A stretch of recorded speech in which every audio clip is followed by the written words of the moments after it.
बांग्लादेश में भारतीय दूतावास पर खतरे की बात कही जा रही है और वहां के एक नेता ने भारत के पूर्वोत्तर को अलग करने की धमकी तक दे दी है। हाल ही में बांग्लादेश में कुछ कट्टरपंथी समूहों और नेताओं ने भारत विरोधी बयान दिए हैं। विशेष रूप से एक राजनीतिक नेता ने भारत के सेवन सिस्टर्स यानी पूर्वोत्तर राज्यों को भारत से अलग करने की बात कही, जिससे दोनों देशों के संबंधों में चौंकाने वाली तनाव बढ़ गया।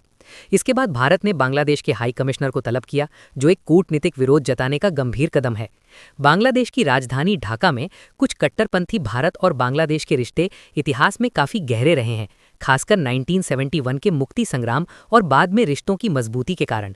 इंडियन हाई कमीशन के बाहर प्रदर्शन किए, पुलिस बैरिकेड तोड़ने तक की कोशिश की गई और प्रदर्शनकारियों ने नारेबाजी भी की। इन घटनाओं के बाद भारत ने ढाका में भारतीय वीजा आवेदन केंद्र को सुरक्षा कारणों से अस्थायी रूप से बंद कर दिया।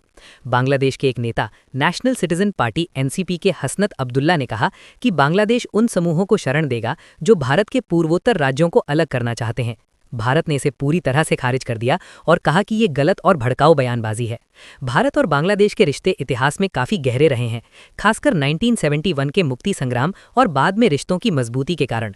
लेकिन राजनीति में बदलाव आना, नए नेताओं का उदय और चुनाव से पहले राजनीतिक बयानबाजी ने संबंधों में तनाव पैदा किया है। बांग्लादेश में आगामी चुनाव और सरकार की अस्थिर स्थिति के बीच विभिन्न समूह भारत विरोधी रुख अपना रहे हैं। भारत ने स्पष्ट किया है कि वो सशांत भारत बांग्लादेश संबंधों को मजबूती देना चाहता है, लेकिन राजनयिक सुरक्षा और सम्मान भी आवश्यक है। पूर्वोत्तर भारत सुरक्षा के लिहाज से रणनीतिक रूप से बेहद महत्वपूर्ण है।